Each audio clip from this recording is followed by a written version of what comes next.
19 ஆண்டுகளுக்கு பிறகு கடந்த ஏப்ரல் மாதத்தில் நடத்திய மகத்தான அரசு நம்முடைய திராவிட மாடல் அரசு.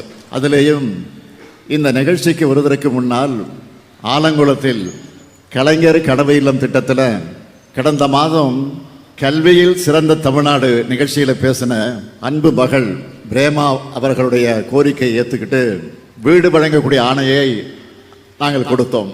இப்போ அங்கு விரைந்து அந்த வீடு கட்டக்கூடிய பணி வேக வேகமாக நடந்துக்கிட்டு இருக்கு.